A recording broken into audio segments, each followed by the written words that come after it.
बिस्मिल्लाहिर्रहमानिर्रहीम, अस्सलाम वालेकुम। आप देख रहे हैं हेड ऑन और मैं हूं मुनीब फारूक। ये जो भारत के क्रिकेटिंग कैप्टन का, ये क्रिकेट टीम के कैप्टन का आखिरी शॉट था इस मोन्टाज के अंदर, ये देखने के बाद तकलीफ भी बड़ी होती है, गुस्सा भी बड़ा आता है। वो कहते हैं ना, द ब्लड बॉयल्स। लेकिन कुछ चीज़ें ऐसी होती हैं कि आप सिर्फ जाकर उन पर टक्कर मार सकते हैं दीवार के साथ, इसके अलावा और कुछ नहीं हो सकता। और अगर आप टक्कर मारेंगे तो आपका अपना सारी फटेगा, क्योंकि जो फैक्ट्स हैं वो अनडिनाइबल होते हैं, उनको कुछ किया नहीं जा सकता उनके बारे में, और वो आपकी कमांड के ऊपर तब्दील नहीं होते। बात तो सीधी सी है कि जब आप एक इतनी क्रिकेट लविंग नेशन हो, इतनी तगड़ी टीम रही हो पाकिस्तान की, और इतना उसका एक रिच हिस्ट्री रही हो, और आज हालत ये आ जाए कि भारत जो कि आर्च राइवल रहा है पाकिस्तान का, बड़े ज़बरदस्त कॉन्टेस्ट होता है, वहाँ एक मुल्क का कप्तान ये कहने लग पड़े कि भाई ये राइवलरी काहे की है, ये तो वन साइडेड एक किस्म के मैचेस होते हैं जहां रेशो जो है वो 10-1 की आ गई है, 7-0 की आ गई है। तो ये बहुत बड़ा असर पड़ता है पाकिस्तान की मोरल के ऊपर, पाकिस्तान की क्रिकेट टीम की पोटेंशियल के ऊपर। सवाल सबसे पहला जो हर एक के जहन में आता है कि भाई हमसे क्यों नहीं हो पा रहा। नंबर 2 ये आता है, अच्छा हमारे पास टैलेंट ही नहीं है। नंबर 3 ये आता है, नहीं वो यहाँ एक्चुअली हमारे क्रिकेट में सियासत बहुत है। पता नहीं मसला क्या है। मैं आपकी तरह, जो आप इस वक्त देख रहे हैं ये प्रोग्राम, एक आम पाकिस्तानी हूँ और क्रिकेट से प्यार करता हूँ, लेकिन मुझे अफसोस के साथ ये कहना पड़ता है कि मेरा भी इंटरेस्ट लूज़ हो गया है कि जब इंडिया पाकिस्तान का गेम हो तो बजाय इसके कि आप अपना संडे ख़राब करें, अपना मूड ख़राब करें, इससे बेहतर होता है आप ना ही देखें। कल मैंने कोशिश की, लेकिन क्या करें, मुल्क से प्यार है, अपनी टीम से प्यार है, तो फिर आप देखते हैं। लेकिन एंड में क्या होता है, यू आर लेफ्ट डिसइल्यूजन्ड, और आपके पास कुछ और होता नहीं है कि हम क्या करें, अपना गुस्से का इजहार कैसे करें। बहरहाल अब हम इस चीज़ के ऊपर तो चेरिश करते हैं कि भारत से हमने जंग जीती, और शायद हमने वही जंग एग्जिबिट करनी थी मैच के अंदर भी। तो भाई मैच के अंदर तो आपने क्रिकेट खेलना था, आपने इशारे करके नहीं बताने थे कि 6-0 है या क्या है। वो तो हमारी फ़ौज ने करके दिखा दिया, एयरफोर्स ने। वो चैप्टर हिस्ट्री में चला गया और वो याद रहेगा सबको। लेकिन यहाँ भी एक हिस्ट्री क्रिएट होना थी, वो क्यों नहीं हो पा रही हमसे, ये सवाल है। और मेरे साथ दो शख्सियात इस वक्त मौजूद है। जब हम क्रिकेट की बात करते हैं, स्पोर्ट्स की बातें हैं, तो पाकिस्तान के अंदर ये 2 बड़े नाम हैं सहाफ़त के अंदर, जो सीनियर स्पोर्ट्स जर्नलिस्ट हैं, and I consider them as authority. इनके पास खबरें भी बहुत होती हैं, पता नहीं सारी खबरें देते हैं या नहीं देते, ये उनके ऊपर है। मैं मिन्नत तो करूँगा उन्हें कि खबरें दें, लेकिन एक्चुअल वजह क्या है हमारी इस ज़बू हाली की जो क्रिकेट के अंदर है, इस पर बात करने के लिए मेरे साथ मौजूद है जनाब सीनियर स्पोर्ट्स जर्नलिस्ट जनाब अब्दुल माजिद भट्टी साहब। भट्टी साहब, बहुत शुक्रिया आपका। और जनाब सैयद याया हुसैनी साहब, पाकिस्तान की स्पोर्ट्स जर्नलिज्म के अंदर एक और बड़ा नाम, बहुत शुक्रिया याया हुसैनी साहब आपका भी। भट्टी साहब, हम जारी बात है, हम कोलीग्स भी रह चुके हैं और एक आपसे वैसे भी एक ताल्लुक है। मुझे ज़रा थोड़ा सा डिस्पैशनेटली बताएं कि हमारे साथ हो क्या रहा है। मुझे कई दफ़ा जब लोग ये कहते हैं ना, मुझे बड़ा हर्ट होता हूँ बैसियत पाकिस्तानी। वो कहता है यार आप लोगों के पास अब टैलेंट नहीं रहा, बिकॉज आई ट्रैवल ऑब्वियसली, तो आपके पास वो टैलेंट नहीं है अब क्रिकेट के अंदर। तो क्या वाकई हमारे पास टैलेंट ही नहीं रहा कि हम इंटरनेशनल क्रिकेट के अंदर कोई बड़े रिकॉर्ड बना सके, कोई पिंच हिटर्स हम प्रोड्यूस कर सके? सबसे पहले तो मुनीब भाई आपका बहुत बहुत शुक्रिया कि आपने हमारे लिए ये अल्फाज कहे और मौका दिया हमें अपने शो में। देखें, मुझे कल रात को याया भी मेरे साथ थे, मुझे जिस तरह सूर्या कुमार यादव ने राइवलरी की बात की और पाकिस्तान के बारे में जो अल्फाज इस्तेमाल किए, तो एज ए पाकिस्तानी शर्मिंदगी भी हुई कि शायद हम इतने बुरे नहीं हैं जितने बुरे हमारे रिजल्ट्स हमें जाहिर कर रहे हैं। आप 80s में चले जाएं, उससे पहले 70s में चले जाएं, भारत की भी यही हालत थी। हम इमरान खान का दौर, वसीम अकरम का दौर, उससे पहले अगर आप मुश्ताक मोहम्मद का भी दौर देख लें, पाकिस्तान की टीम इसी तरह इंडिया को हराती रही है। लेकिन आज इलेक्ट्रॉनिक मीडिया का दौर है, सोशल मीडिया का दौर है, डिजिटल मीडिया में बहुत कुछ आता है, तो ये चीज़ें बहुत ज़्यादा हाईलाइट हो रही हैं। लेकिन मेरे ख्याल में अगर कल के मैच पे और इस एशिया कप पे हम फोकस रहें, हमारे शायद क्रिकेटिंग डिसीजंस इतने अच्छे नहीं थे जिसकी वजह से हम अच्छे नतीजे दे नहीं सके। अब कल आप देखें, पाकिस्तान टीम ने एक सॉलिड स्टार्ट दिया, 10 ओवर्स में 100 रन बन गए, लेकिन अगले 7 ओवरों में 38 रन बने। अब यहाँ गलती कहाँ हुई? हुसैन तलत जो टूर्नामेंट का पहला मैच खेल रहे थे, उनको बिल्कुल सही टीम में डाला गया। उनकी जरूरत थी अगर ऊपर से हमारी टॉप ऑर्डर उड़ जाती। लेकिन जब 2 बैट्समैन आउट हुए थे उसके बाद मेरे ख्याल में हमारे पास मोहम्मद हारिस बैठे हुए थे, हमारे पास शाहीन शाह अफरीदी इस टूर्नामेंट में 2 बार बड़ी बड़ी इनिंग्स खेल चुके, छक्के मारते रहे, लेकिन हमने उनको बैटिंग के लिए नहीं भेजा, हमने हुसैन तलत को भेजा। हुसैन तलत ने जाके रोकना शुरू कर दिया और आप देखें पाकिस्तान जो एक वक्त में लग रहा था कि 200 क्रॉस कर जाएगा, वो फिर 171 रन तक रिस्ट्रिक्ट रहा। फिर पिछले दिनों जो एक हमने शारजा में ट्रायंगुलर टूर्नामेंट जीता, उसमें जब फाइनल में 5 आउट किए मोहम्मद नवाज ने, तो पाकिस्तान के हेड कोच ने कहा कि ये दुनिया के बेस्ट स्पिनर हैं इस वक्त मोहम्मद नवाज, और अच्छा। कल के मैच में हमने मोहम्मद नवाज को एक ओवर भी नहीं दिया, हम पार्ट टाइमर के साथ आगे बढ़ते रहे। तो मेरे ख्याल में हम जो ये फियरलेस क्रिकेट की बात करते हैं, हम मॉडर्न डे क्रिकेट की बात करते हैं, साहबजादा फरहान ने 122 के स्ट्राइक रेट से 64 रन बनाए। ठीक। आप अभिषेक शर्मा को देख लें, 189 का स्ट्राइक रेट, शुभमन गिल 167, तिलक वर्मा 157 का स्ट्राइक रेट। तो कहने से मेरे ख्याल में ये आदादो शुमार और ये बातें या ये सिस्टम चेंज नहीं होगा, मेरे ख्याल में प्रैक्टिकल करने की जरूरत है। मुझे लग रहा है कि हमारे कप्तान और हमारे हेड कोच बात जगह पे ऐसे सो जाते हैं कि जिन्हें जगाने की जरूरत है। अच्छा। अगर बेहतर ठीक। क्रिकेटिंग डिसीजन हो तो नतायज मजीद बेहतर आ सकते हैं। ये क्रिकेटिंग डिसीजन की बात है याया हुसैनी साहब, या मैं दोबारा उसी बात पर आऊँगा कि उस क्लास का क्रिकेटर आपके पास है नहीं। जैसे अब स्ट्राइक रेट की बात आप भट्टी साहब ने भी की, आप बड़ा क्लोजली ऑब्जर्व करते हैं कि अब शायद वो ज़माना है कि पहली बॉल पे ही कोई ऐसे बैट्समैन मौजूद हैं और जिन्होंने रिसेंटली गेम्स खेले हैं कि जो पहली बॉल पर ही से अटैक करना शुरू करते हैं। हमारा प्रॉब्लम पता नहीं क्या है, माइंडसेट का है, कप्तानी का है, पोटेंशियल का है, सियासत का है। आपको क्या लगता है, सिर्फ क्रिकेटिंग डिसीजन गलत होते हैं, इस वजह से हम यहाँ पहुँच जाते हैं? देखिए मुनीफ फारूक साहब, शायर ने कहा है कि अर्श वाले मेरी तौकीर सलामत रखना, फर्श के सारे खुदाओं से उलझ बैठा हूं। इस वक्त पाकिस्तान क्रिकेट टीम डिस्कस नहीं हो रही, इस वक्त chairman cricket board Syed Mohsin Raza Naqvi sahab discuss हो रहे हैं, पाकिस्तान टीम के कोच माइक हैसन डिस्कस हो रहे हैं, पाकिस्तान टीम के कप्तान सलमान अली आगा साहब डिस्कस हो रहे हैं। और पाकिस्तान टीम मेरा ख्याल है इससे बेहतर टीम हो नहीं सकती जो इस वक्त हमारे पास करंट रिसोर्सेज हैं। आखिरी 17 मैचों में अगर मैं आपसे सवाल करूं कि पाकिस्तान ने कितने मैच जीते हैं, तो ये लोगों को नहीं पता होगा, मैं बता देता हूं। आखिरी 17 T20 मैच इस टीम ने पिछले 2.5 महीने में खेले हैं, जिसमें 12 वो जीती है और 5 में उसको नाकामी का सामना करना पड़ा है। ठीक। और जहां तक सूर्या कुमार यादव ने ये बात की है कि भाई अब पाकिस्तान और भारत का मुकाबला नहीं है, मैं देखना चाहूंगा, अल्लाह ताला बड़ा बादशाह है और मैंने कई बार पाकिस्तान टीम को गिरते हुए देखा है। मैं 2017 चैंपियंस ट्रॉफी में भी था जब नजम अजीज सेठी साहब चेयरमैन क्रिकेट बोर्ड थे। मुझे अच्छी तरह याद है 4 जून 2017 को जब बर्मिंघम में पाकिस्तान टीम हारी थी, तो रमीज हसन राजा जो इस वक्त क्रिकेट बोर्ड को ठीक करने की बात कर रहे हैं, पाकिस्तान क्रिकेट की तारीख के बदतरीन क्रिकेट सरबराह रहे हैं, उन्होंने ये कहा था कि पाकिस्तान क्रिकेट को बंद कर देना चाहिए, यहाँ टैलेंट ही खत्म हो गया है। और फिर वो पाकिस्तान क्रिकेट की तारीफ कर रहे थे जब 18 जून 2017 को सरफराज अहमद की क़यादत में पाकिस्तान चैंपियन बना। हमारी टीम इसी तरह खेलती है मुनीफ फारूक साहब। बात दरअसल यह है कि 10 साल से जो लोग पाकिस्तान क्रिकेट के साथ अटैच थे, इस वक्त पाकिस्तान क्रिकेट का प्रॉब्लम वो है जो सोशल मीडिया के लोग हैं, वो चाहते हैं कि वो लोग टीम में आ जाएं। 10 साल में पाकिस्तान टीम कितनी मरतबा भारत से जीती, मैं ये जानना चाहता हूं आपसे। और 10 हफ्ते जिन लोगों को हुए हैं, आप उनसे परफॉर्मेंस की उम्मीद कर रहे हैं, जावेद मियादाद जैसी कप्तानी की, इमरान खान जैसी कप्तानी की, वसीम अकरम जैसी बॉलिंग की।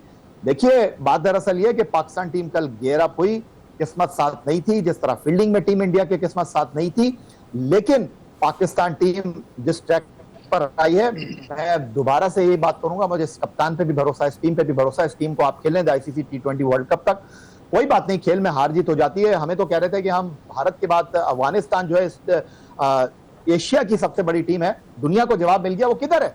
फाइनल में हमने उनको शारजा में हरा दिया, वो सुपर 4 मरहले में आई नहीं। तो थोड़ा सा हौसला रखें, थोड़ा धीरे रहें, नाराजगी गुस्सा सब अपनी जगह पर है, लेकिन ये क्रिकेट है, क्रिकेट को क्रिकेट ही रहने दें। अच्छा, बट याया भाई इसमें ये एक क्रिटिसिज्म ये भी है ना, अभी आपने कहा कि हमने पिछले कुछ अरसे में 17 खेले, 12 T20 जीते हैं, ठीक है, क्योंकि आपसे स्टेटिस्टिक्स तो आपको बेहतर पता है, लेकिन क्रिटिक ये है कि भाई वो आपने किन टीमों के खिलाफ जीते हैं। दूसरा ये कि अगर हम नई टीम की बात करते हैं तो भारत के अंदर भी एक नई टीम है, क्या मैं वही कह रहा हूँ ना कि एक तो ये है कि आप कह रहे हैं कि डिस्कस यहाँ मोहसिन नकवी साहब हो रहे हैं या उनके कोच हो रहे हैं टीम के, या सलमान हो रहे हैं जो इस वक्त हमारे कैप्टन है पाकिस्तान क्रिकेट टीम के, बट इशू यहाँ पर वही है, ये वो लोग जो नहीं भी पाकिस्तान क्रिकेट टीम से एसोसिएटेड, वो भी ये कहते हैं कि भाई आपके पास कहाँ है वो क्लास ऑफ क्रिकेटर्स जो दूसरी टीमों के पास है। क्या आप उससे भी एग्री नहीं करते कि नहीं ये वर्ल्ड क्लास क्रिकेटर्स हैं और ये वही पोटेंशियल है जो बाकी टीमों में है, रिगार्डलेस कि वहां अगर जो नया भी प्लेयर आता है वो आउटशाइन करता है बाकी प्लेयर्स को और वो रिकॉर्ड बनाता है, उसका स्ट्राइक रेट ज्यादा है। हमारे प्लेयर्स की ये बात नहीं है।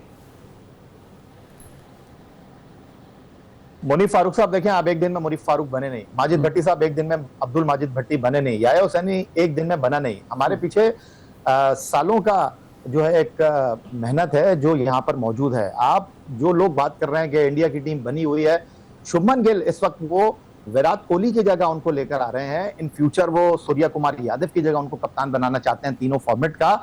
आप बात करें तिलक वर्मा, कितने लोगों को पता है कि तिलक वर्मा मिडिल ऑर्डर में खेलते हैं और T20 क्रिकेट में 2 सेंचुरियां कर चुके हैं। शुभमन गिल, आई थिंक मेरा शुभमन गिल कह रहा हूं, ये सूर्या कुमार जो यादव की कप्तानी में जो अभिषेक शर्मा खेल रहे हैं, इनके 200 हैं T20 क्रिकेट में। जसप्रीत बुमराह की बॉलिंग सबके सामने है, सब ये डिस्कस कर रहे हैं कि जी कल शाहीन आफरीदी ने 3.5 ओवर में 40 रन दे दिए। किसी को ये पता है कि जसप्रीत बुमराह ने कल 4 ओवर में 45 रन दिए? कल खुद सूर्या कुमार यादव ने आकर ये बात की कि ये वो पिच थी जहां पर बल्लेबाजी बेहतर हो सकती थी। बिल्कुल पाकिस्तान टीम ने आखिरी अच्छे नहीं खेले ओवर, मिडिल ओवर अच्छे नहीं खेले, लेकिन उसके बावजूद 170 रन करके अगर आपके पास शाहीन आफरीदी है, अबरार है, हारिस रऊफ है, आप नहीं जीत सकते तो मेरा ख्याल है फिर आप डिजर्व नहीं करते। कल बहुत एक्स्ट्राऑर्डिनरी इनिंग खेली अभिषेक शर्मा ने, शुभमन गिल ने।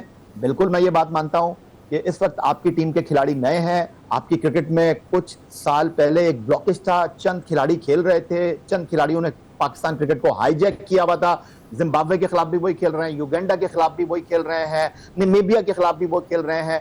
आज अगर लोग बात कर रहे हैं कि पाकिस्तान क्रिकेट का सिस्टम खराब हो गया, तो फिर मैं उनसे ये सवाल करना चाहता हूं कि मुझे ये बता दीजिए, डेलिस में तो आपकी वर्ल्ड क्लास टीम खेली थी ना, अमेरिका से हार गई। आपकी टीम 2022 वर्ल्ड कप में पर्थ में जिम्बाब्वे से हार गई, वहां तो आपकी वर्ल्ड क्लास टीम खेल रही थी। वहां chairman cricket board Ramiz Hasan Raja sahab थे जो आज कह रहे हैं पाकिस्तान क्रिकेट जो है वो तबाह हो गई। तो बात दरअसल यह है कि इस टीम को थोड़ा सा मौका दीजिए। इस टीम में सुपरस्टार जैसे क्रिकेटर नहीं है, लेकिन एक अच्छी कामयाबी इस टीम को खड़ा कर सकती है। सलमान अली आगा वो कप्तान है जो PSL में किसी टीम के कप्तान नहीं है। इस क्रिकेट बोर्ड ने कुछ चीजें अच्छी की हैं। अब माइक हैसन ने आने के बाद जो है वो शाहीन आफरीदी को भी बाहर बिठाया, हारिस रऊफ को भी बाहर बिठाया। तो पाकिस्तान टीम को वक्त दीजिए।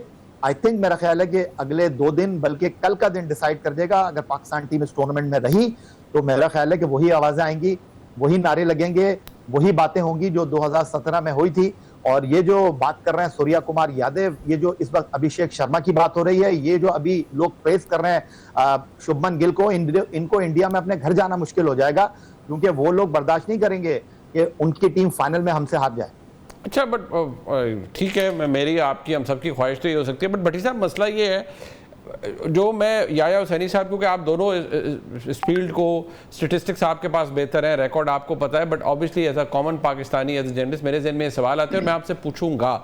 ये जो बात अभी याया हुसैनी साहब ने की है, भट्टी साहब के वक्त दें इस टीम को, अभी यहाँ स्टार क्रिकेटर्स नहीं है but they have all the potential कि ये बन सकते हैं। अगर आप इंडिया की टीम से कंपैरिजन करेंगे तो वहाँ पर इतना काम उन पे होता है, वो एक दिन में नहीं बन पाते ये जो उनका क्लास होती है। तो यहाँ पर भी अगर हम वक्त देंगे तो फिर आपका ये टैलेंट पॉलिश होगा और आप बहुत सारे वंडर्स क्रिएट कर सकते हैं। भट्टी साहब देखें, मुनीफ साहब, हमने तो नहीं कहा था मोहसिन नकवी साहब को कि आप शाहीन शाह आफरीदी को कप्तानी से हटा दें, आप बाबर आजम को दोबारा कप्तान बना दें, फिर बाबर आजम की जगह दोबारा सलमान अली आगा कप्तान बन गए। कहीं हम शान मसूद को कप्तान देख रहे हैं, कहीं मोहम्मद रिजवान को कप्तान देख रहे हैं। इसी तरह जैसन गिलेस्पी छोड़ के चले गए, गैरी कस्टन छोड़ के चले गए, कोचेस भी हमारे यहाँ तब्दील होते रहे।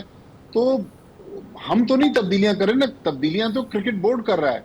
ये जो कंसिस्टेंसी है ये तो क्रिकेट बोर्ड ने लानी है। हम लोग तो जाहिर है, मीडिया तो एक आईना है ना, हम तो वो चीज रिपोर्ट करते हैं जो सामने नजर आ रही होती है। अब देखें, किसी भी मुल्क की जो क्रिकेट है उसके इम्प्रूवमेंट के लिए जो पहली सीढ़ी होती है वो नेशनल अंडर 19 टूर्नामेंट होता है।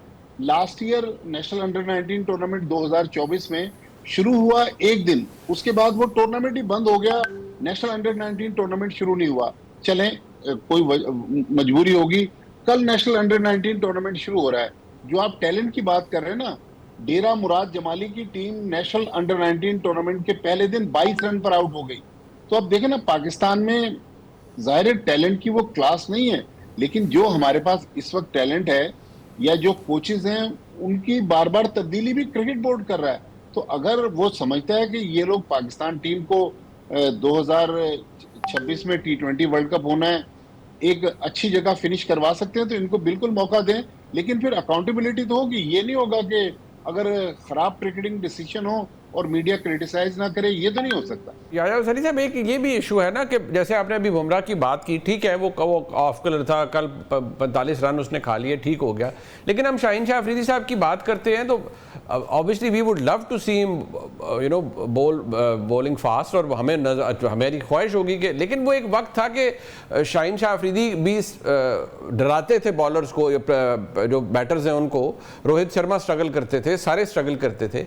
अब एक नया काम है कि वो पहले अटैक होता है शाहीन शाह अफरीदी पे and then we see him of colour, और काफी गेम्स में वो ऑफ कलर नजर आ रहे हैं।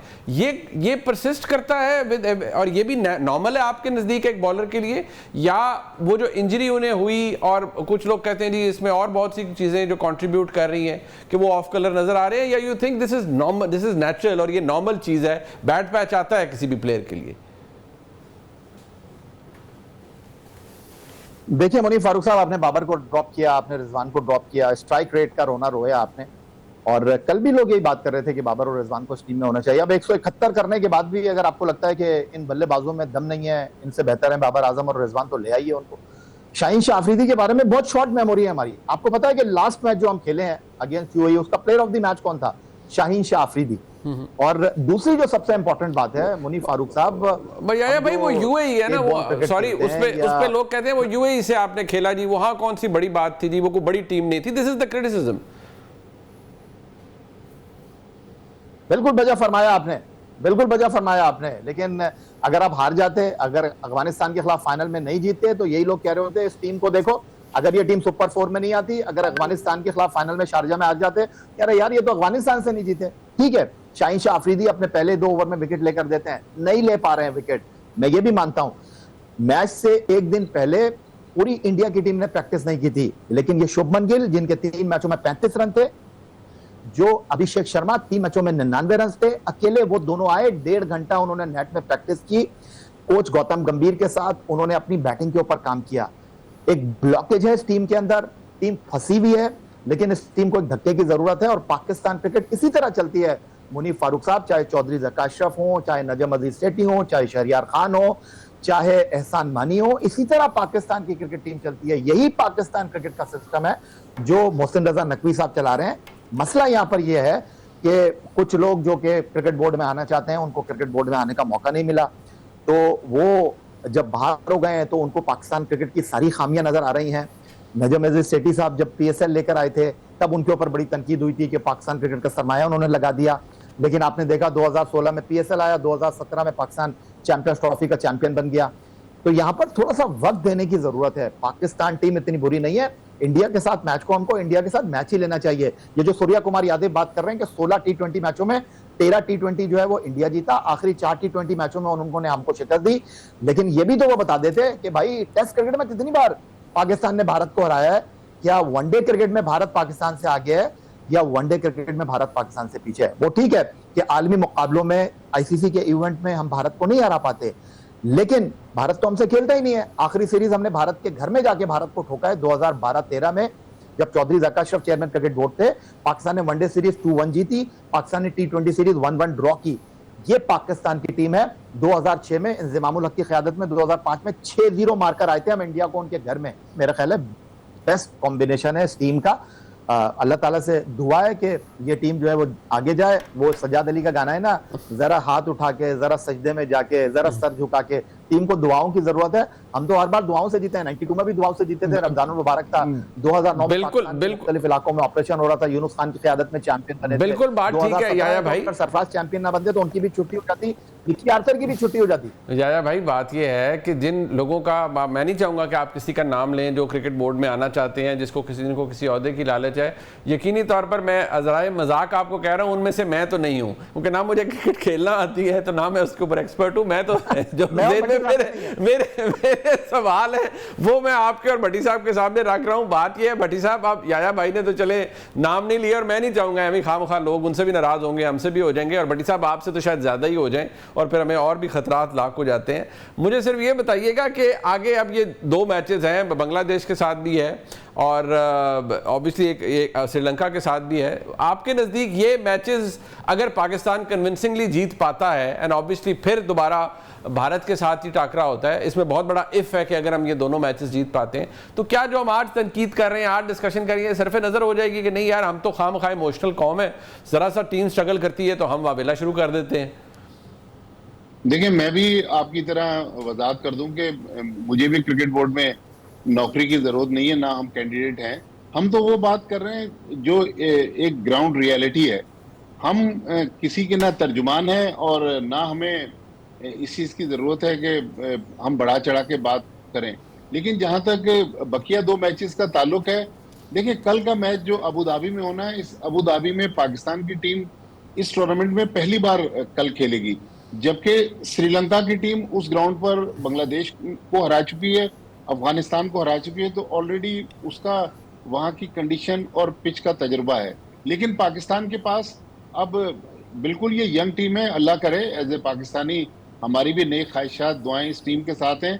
लेकिन अगर पाकिस्तान ने आगे जाना है तो कल श्रीलंका को हराना पड़ेगा, जुमेरात के दिन बांग्लादेश को हराना पड़ेगा, फिर उसके बाद अगली वो मंजिल आएगी अगले इतवार को, जब पाकिस्तान और भारत फिर सेमी फाइनल में आमने सामने आ सकते हैं। बट ये इन दोनों टीमों से जीतने के लिए याया हुसैनी साहब, ये जो आगे जो हमारे 2 मैचेस हैं, नेचुरली ये मैंने कहा ना बहुत बड़ा इफ़ है इसके साथ लगा हुआ, क्या तब्दीली करनी होगी टीम को अपनी अप्रोच के अंदर? ऑब्वियसली फ्रॉम द आउटसाइड जब आप इस चीज़ को देखते हैं, आप चेयरमैन से भी मिलते हैं, आप कोच से भी मिलते हैं, प्लेयर से भी मिलते हैं, हमने साइकोलॉजिस्ट भी रखे, हमने मोटिवेशनल स्पीचेस भी दे दी, बट आपने अभी खुद अपने अल्फाज में खुद कहा तज्जिया देते हुए कि भाई अगर आप 170 बनाकर भी डिफेंड नहीं कर पाते then you don't deserve to win. तो फिर क्या ये तो प्रॉब्लम खुदा ना खास्ता अब रिपीट भी हो सकता है? क्रिकेट तो ऑब्वियसली इस पे तो कुछ नहीं कहा जा सकता। ये जो मैच है पाकिस्तान और श्रीलंका दोनों के लिए इंपॉर्टेंट मैच है, क्योंकि जो टीम हारेगी उसके लिए एशिया कप खत्म हो जाएगा, क्योंकि सुपर 4 मरहले की 2 टॉप टीमें 28 तारीख को फाइनल में खेलेंगी। जहां तक आप इस टीम की हिकमत अमली की बात कर रहे हैं, देखें वो आप गिरते हैं ना, टूटते हैं ना, तो फिर उसके बाद आपके पास कोई ऑप्शन रहता नहीं है। तो इस टीम को भी ये पता चल गया है कि अब मजीद टूटने की और गिरने की ऑप्शन हमारे पास है नहीं। और कल जिस एनर्जी के साथ, किस एंथुजियाज्म के साथ टीम पाकिस्तान खेली है, मुझे कभी इम्कान है कि अब ये टीम जो है बाउंस बैक करेगी। और जहां तक आपने कोच की बात की, जहां तक आपने माहिर नफ्सियात की बात की, जी आया भाई जी, यही आप कंप्लीट। जहां तक आपने कोच की बात की, जहां तक आपने माहिर नफ्सियात की बात की, बॉलिंग कोच की बात की, बैटिंग कोच की बात की, उनका काम जो है ना वो खत्म हो जाता है जब रोप के अंदर खिलाड़ी चले जाते हैं। वहां खिलाड़ी ने डिसीजन करना होता है, वहां कप्तान ने डिसीजन करना होता है। तो आई होप कि हमने जो गलतियां कर रही हैं वो कल तक खत्म हो चुकी हों, क्योंकि कल सूर्या कुमार यादव से भी प्रेस कॉन्फ्रेंस में सवाल हुआ था, यार ये जो आपके प्लेयर कैचेस ड्रॉप कर रहे थे, बहुत अच्छा उनका जो है वो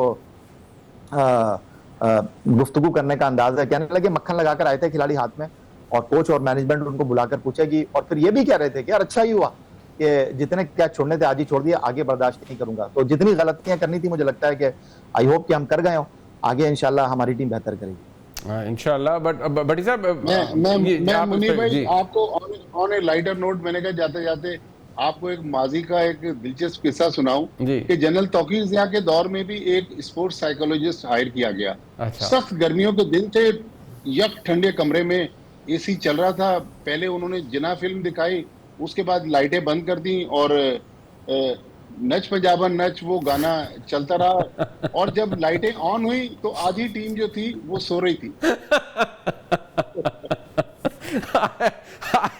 आई रियली होप कि इस दफ़ा ऐसा ना हो, और अगर चले वो रिपीट हो जाए तो कम से कम प्लेयर्स जागते रहें। मैं बहुत शुक्रिया अदा करूंगा जनाब सैयद याह्या हुसैनी साहब का और जनाब अब्दुल माजिद भट्टी साहब का। मेरे ख्याल में इससे ज़्यादा फ्रैंक गुफ्तगू पाकिस्तान के क्रिकेट के ऊपर इस हवाले से आज की तारीख में जो इतने लीडिंग पाकिस्तान के स्पोर्ट्स जर्नलिस्ट हैं उनसे नहीं हम कर सकते। बड़ी खुल खुला के बात की गई, अगेन नो नेम्स टेकन, लेकिन बहैसियत पाकिस्तानी अगर आपका दिल दुखता है उसी तरह मेरा भी दुखता है। हमारे दोनों स्पोर्ट्स जर्नलिस्ट जो हैं वो पाकिस्तान की टीम को बड़ा क्लोजली एनालाइज भी करते हैं, उनको भी तकलीफ या परेशानी होती है, बेइज्जती भी हम सबको महसूस होती है, बट क्या करें, it's all game at the end of the day. एक ब्रेक शामिल करते हैं, ज़रा वापस आते हैं। हम जो इस वक्त कुछ अहम डेवलपमेंट्स हो रही हैं, ख़ास तौर पर पाकिस्तान और सऊदी अरेबिया के दरमियान जो डिफेंस एग्रीमेंट हुआ है, इसके हवाले से बात की जाएगी और इसके इम्प्लिकेशंस क्या होंगे, उस पर भी हम कुछ एक आपके सामने तज्जिया पेश करेंगे। मेरे साथ इस वक्त मौजूद हैं प्रोफेसर अदील मलिक साहब, जो कि एसोसिएट प्रोफेसर हैं ऑक्सफोर्ड यूनिवर्सिटी में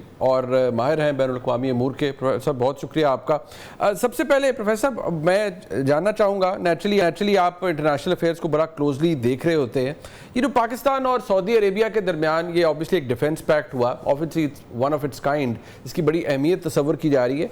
अब इस रीजन के अंदर, मिडल ईस्ट के अंदर, आपको लगता है कि इसका इम्पैक्ट क्या होगा? और यहाँ ये एक इम्प्रेशन पैदा हो रहा है कि शायद जो दीगर मिडल ईस्ट के ममालिक हैं दे विल फॉलो सूट, वो भी शायद इसके अंदर शामिल होंगे।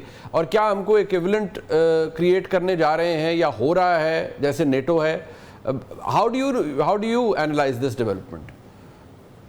जी बहुत शुक्रिया मुनीब साहब। मैं पिछले 20 सालों से ऑक्सफोर्ड में मिडल ईस्ट मशरक़ वस्ता की पॉलिटिकल इकोनॉमी को पढ़ाता हूँ। उसमें एक बुनियादी चीज़ जो हम पढ़ाते हैं अपने शागिर्दों को वो ये है कि जो सऊदी अरेबिया का एक अरेंजमेंट हुई थी यूनाइटेड स्टेट्स के साथ बैक इन द डे, जिसमें बुनियादी तौर पे सऊदी अरेबिया ने अमेरिका को कहा कि हम आपको तेल देंगे और आपकी फाइनेंशियल मार्केट्स में इन्वेस्ट करेंगे और उसके रिटर्न में आप हमें सिक्योरिटी देंगे। तो पूरा जो गल्फ का सिक्योरिटी आर्किटेक्चर है वो बुनियादी तौर पे अमेरिका उसका गारंटर है। अब ये जो मुआहदा हुआ है इससे कोशिश कर रहा है सऊदी अरेबिया कि उसको डिवर्सिफाई करे उस तरह की अरेंजमेंट को। अब जाहिर है कि अभी तक पाकिस्तान भी और गल्फ के ममालिक भी लार्जर अमेरिकन यानी जियो पोलिटिकल ऑर्डर के अंडर काम कर रहे हैं, तो अमेरिका को किसी न किसी लेवल पे अमेरिका की नोट इसके लिए ली गई होगी। लेकिन इसकी जो सिग्निफिकेंस है, अहमियत है, अलामती, वो बहुत ज़्यादा है। क्योंकि आप देखें अगर मुसलमान मुल्कों में टर्की और पाकिस्तान ये दो मुल्क हैं जिनके पास एक बुनियादी दिफाई सलाहियत है जी। और ये जो इजिप्ट ने भी कोशिश की, आपने देखा अब्दुल फताह अल सीसी साहब ने कोशिश की कि एक अरब स्टाइल नेटो बन सके, लेकिन उनकी वो जो ये पेशकश थी वो कबूल नहीं हुई और पाकिस्तान को एक तरजीह दी गई। अब इसमें जो अहम बात है वो ये है कि पाकिस्तान के हमेशा सऊदी अरब के साथ अच्छे ताल्लुकात थे, लेकिन अब हमने इसको फॉर्मलाइज किया है और मेरे ख्याल में 1967 के बाद पहली मरतबा पाकिस्तान एक इम्पॉर्टेंट सिक्योरिटी प्लेयर के तौर पे इमर्ज हो रहा है मिडिल ईस्ट के अंदर। अब जाहिर है जो बाकी ममालिक हैं जिस तरह यूएई है और कतर है वो भी इसमें शामिल हो सकते हैं, लेकिन हमें ये ज़रूर समझना पड़ेगा कि ये जो मुआहदे होते हैं इसमें कुछ चीज़ें कही जाती हैं और कुछ अनकही होती हैं और जानबूझ के अनकही रखी जाती हैं ताकि दोनों पार्टीज के पास फ्लेक्सिबिलिटी हो। जब हम ये कहते हैं कि सऊदी अरब के खिलाफ कोई अगर ऐसी जंग हो या जारियत हो तो हम उसका हिस्सा बनेंगे, तो वो कौन कर सकता है? वो इसराइल कर सकता है या यमन और ईरान के हो सकता है। तो अब इसमें हमें सही मानों में क्लैरिटी नहीं है। जाहिर है सऊदी अरब के ईरान के साथ ताल्लुकात अच्छे हो रहे हैं, पाकिस्तान ने भी किसी न किसी हद तक ईरान के साथ ये शेयर किया होगा। तो हमारी जो ख़ारजा पॉलिसी रही है वो ये है कि जब दो मुसलमान ममालिक के दरमियान कोई ऐसी चपकलिश हो तो हम उसमें शामिल ना हो। मेरे ख्याल में इस चीज़ को मलहूज़े खातिर रखा गया होगा। तो वेरी शॉर्टली बुनियादी तौर पे इस वक्त हम larger American Israeli security architecture के अंदर ही ऑपरेट कर रहे हैं, लेकिन ये जो पैक्ट्स हैं ये आज अलामती हैं, लेकिन जितनी तेज़ी से दुनिया बदल रही है 5 सालों में 10 सालों में ये चीज़ ज़्यादा इसकी सब्सटैंटिव सिग्निफिकेंस भी हो सकती है। तो मेरे ख्याल में इसको मैं एक पॉजिटिव डेवलपमेंट समझूंगा। ठीक। अच्छा, ओवरऑल पाकिस्तान की जो एक ग्लोबल स्टैंडिंग है, पिछले 3-4 महीनों के अंदर, 5 महीनों के अंदर बहुत कुछ तब्दील हुआ है। फील्ड मार्शल आसिम मुनीर साहब की मुलाकात प्रेसिडेंट ट्रंप से, पाकिस्तान के वज़ीर आज़म का चाइना की मिलिट्री परेड में होना, ऑब्वियसली वहाँ पर बड़ा हाईलाइट मिलना। क्या हम ये कह सकते हैं, और जो इसको एनालिसिस बहुत सी जगहों से किया जा रहा है, कि Pakistan is in a far better place when what it used to be like 1-1.5 साल पहले। अगर ये ट्रैजेक्टरी हम फॉलो करते हैं तो व्हाट्स नेक्स्ट फॉर पाकिस्तान आपके नज़दीक, कि पाकिस्तान क्या अचीव कर सकता है from where it is today? देखिए, जहाँ तक बैनुल-अक़वामी ताल्लुकात हैं तो हम इस वक्त ज़ाहिरी तौर पे बहुत बेहतर हालात में हैं।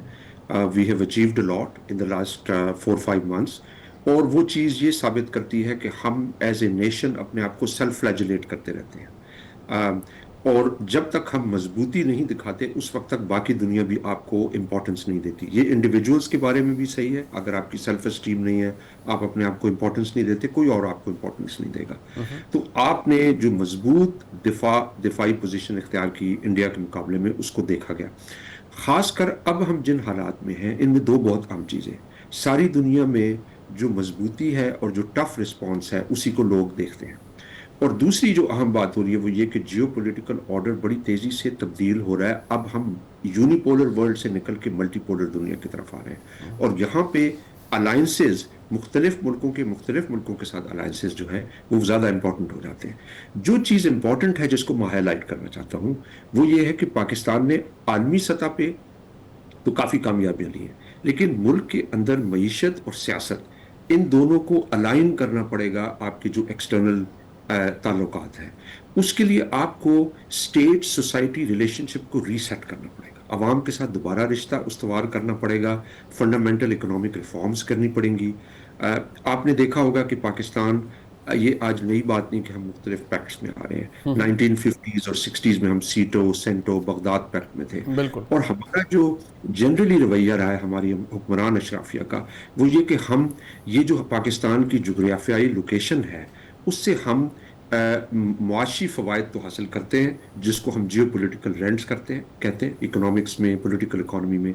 लेकिन उसका नुकसान ये होता है कि जो आपकी रूलिंग एलीट है, जो हुक्मरान अशराफिया, वो ये सोचती है कि आपको खुद तब्दील ना करना पड़े, बाहर से इमदाद आ जाए और जो ही गाड़ी चलती रहे।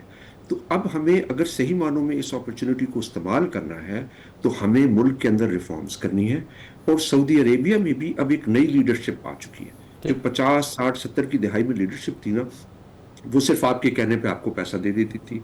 अब आप देखें तो पूरी सऊदी कैबिनेट्स में PhD लोग मौजूद हैं, वो देख रहे हैं, वो फॉरेन एजुकेटेड हैं, वो देख रहे हैं कि, और अगर आप लोगों से और मेरी बहुत सारे लोगों से बात होती है, वो इजिप्शियन रिजीम को भी पसंद नहीं करते कि वो हर दफ़ा चेक बुक लेके आ जाते हैं। उनको अब डायनामिक रिलेशनशिप्स की ज़रूरत है, और सऊदी अरब में भी अनएम्प्लॉयमेंट है बहुत ज़्यादा, यंग लोग के लिए जॉब्स की अपॉर्चुनिटीज़ चाहिए। तो हमें चाहिए कि अब इस मौके का फ़ायदा उठाते हुए एक कसीरुल जहती कोऑपरेशन स्टार्ट करें, जिसमें आर्टिफिशियल इंटेलिजेंस हो, स्मॉल मीडियम एंटरप्राइजेज हो, जॉइंट इकोनॉमिक फ्रेमवर्क हो, और डिफेंस प्रोडक्शन भी हो, ताकि ये सारी चीज़ें जो हैं ये पाकिस्तान के फ़ायदे में जाएं, और सिर्फ हुक्मरान अशराफी के लिए ये फ़ायदा ना हो बल्कि पूरे मुल्क के लिए।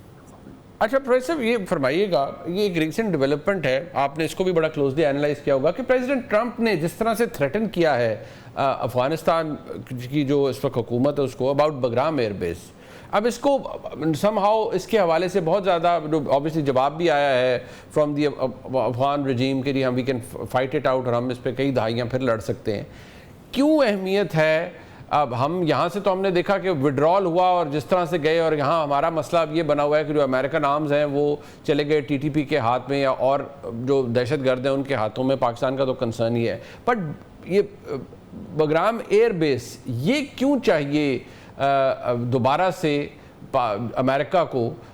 क्या अभी भी वो समझते हैं कि दोबारा उनकी कोई इंटरेस्ट ऐसे हैं जिसकी उसको प्रोटेक्ट करने के लिए वो ये करना चाहते हैं, या there is something more than this? जी, पहले तो मैं बहुत हकीराना अंदाज में आपको बताऊंगा कि मैं पॉलिटिकल इकोनॉमिस्ट हूँ, तो मेरी पूरी डोमेन नहीं है कि मैं कंप्लीट सर्टेनिटी से आपको बताऊं। लेकिन मेरा अपना जो इंप्रेशन है वो ये है कि जो पाकिस्तान और अफगानिस्तान है, ये एक जिपर की मानंद हैं जो साउथ एशिया को वेस्ट एशिया से मिलाते हैं। तो वेस्ट एशिया की कोई भी नई सूरत हाल बनेगी जहां रशिया, ईरान, चाइना, पाकिस्तान इनमें और सेंट्रल एशियन स्टेट्स के दरमियान किसी तरह का भी राब्ता होगा, उसमें मेरे ख्याल में अमेरिका चाहेगा कि उसकी एक प्रेजेंस हो इस जगह पे। पहले भी अमेरिका की जो प्रेजेंस बज़ाहिर तो ये था कि हम तालिबान को फाइट कर रहे हैं, लेकिन एक्चुअली अफगानिस्तान एक बड़ी स्ट्रेटेजिक लोकेशन है जहां से वो अपने इंटरेस्ट को वॉच कर सकते हैं। एक तो चाइना के साथ है, पाकिस्तान एक न्यूक्लियर आर्म्ड स्टेट है उसके साथ भी है, और फिर ईरान है और रशिया और सेंट्रल एशियन स्टेट्स हैं। तो ये ऐसा खत्ता है कि जहां पे कोई ना कोई अपनी प्रेजेंस रखना चाहता है। और इस पर मुझे याद आता है कि लॉर्ड क्रॉमवेल जो थे वो उन्होंने एक बड़ी लेक्चर दिया यहाँ फ्रंटियर्स एंड प्रोटेक्टरेट्स ऑक्सफोर्ड में 1907 में, और उस पे उन्होंने कहा कि कुछ ऐसे इलाके हैं कि जो कोई भी बड़ी इंपीरियल पावर है वो अपने पास हमेशा रखती है, उसको हाथ से जाने नहीं देती। उसमें उन्होंने अफगानिस्तान का भी जिक्र किया, आफ पाक रीजन जिसको आज हम कहते हैं, और इजिप्ट का किया कि हिस्ट्री में, तारीख में जो भी एम्पायर्स आई उनको उन्होंने कोशिश की कि ये खित्ते उनके हाथ में रहे, और उन्होंने जो इस्तेलाह इस्तेमाल की वो थी इंपीरियल पोजेशंस।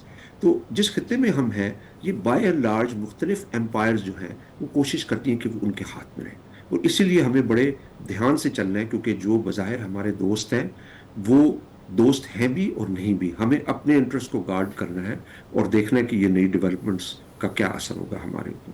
ठीक, डॉक्टर साहब बहुत शुक्रिया, प्रोफेसर आपने अपना वक्त दिया। प्रोग्राम आपने देखा जी, इसका फीडबैक हमें ज़रूर दीजिएगा देखने का। बहुत शुक्रिया, खुदा हाफिज़।